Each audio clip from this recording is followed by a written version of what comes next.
semuanya, 朋友们大家好，欢迎来到陈明子小明的频道。Hari ini kita akan kembali belajar dari lagu ya. Hari ini kita akan membahas 3 kakak beradik yang serupa tapi tidak sama, yaitu kakak beradik berbunyi te.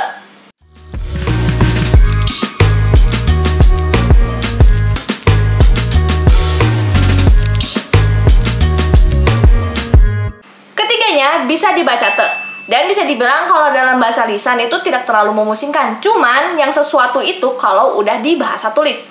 Terus gimana nih cara bedainnya? Pertanyaannya pasti gitu kan? Kita coba dengerin lagu ini sama-sama dulu ya. 我要的爱只在你身上存在，要不是你不会哭的笑的傻的像小孩，在一起不简单别轻易说分开，你给的爱都变成我的依赖，依赖着你的我可以尽情不勇敢，因为你我相信爱存在。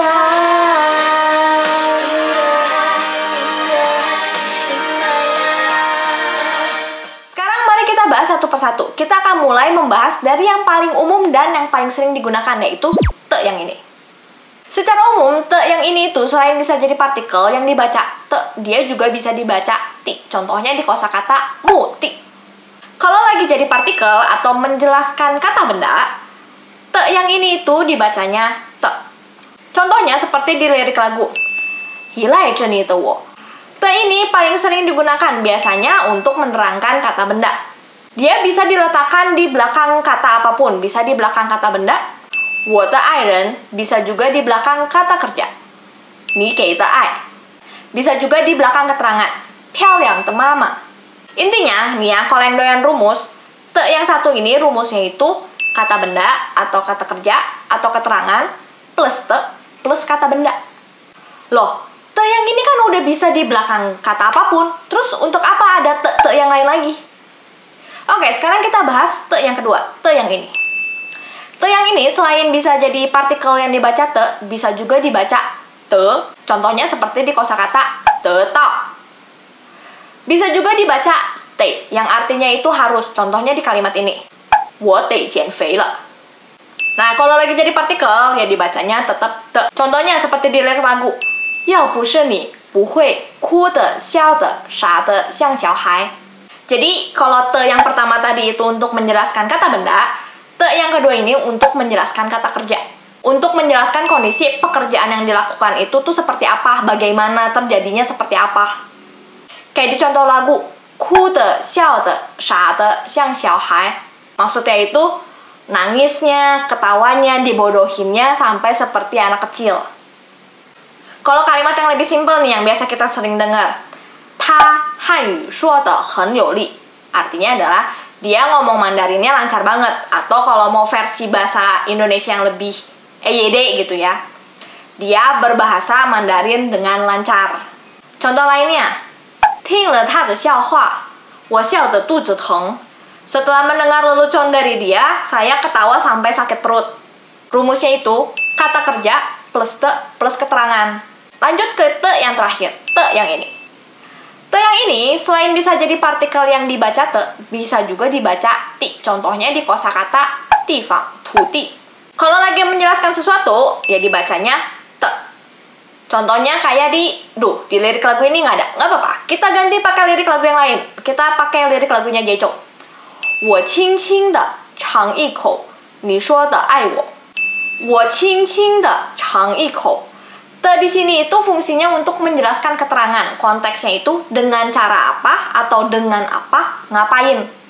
Kayak di lirik yang tadi yang lagunya Jaichou, 我轻轻地尝一口. Itu kan artinya saya dengan lembut, dengan perlahan mencoba satu suap. Contoh kalimat lainnya yang Xiaomi selalu bilang di akhir video, 我们快快乐乐地学汉语. Kita dengan happy, dengan bahagia mempelajari bahasa Mandarin. Jadi kalau rumusnya itu te yang terakhir ini keterangan plus te plus kata kerja. Pusing? Oh ya sudah pasti. Mau nggak pusing? Cari contoh kalimatnya. 多听多看多写多说. Dengan kita punya banyak contoh kalimat, kita amati, tiru, modifikasi. Jadi kita itu bisa kelatih sense berbahasanya.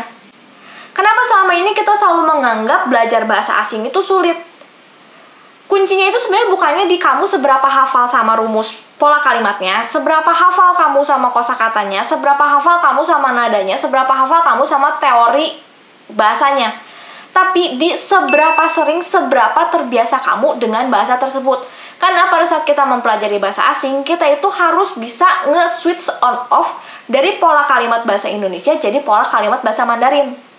Maka itu menurut Xiaomin, mempelajari bahasa asing itu sulit karena kita nggak mau membiasakan diri.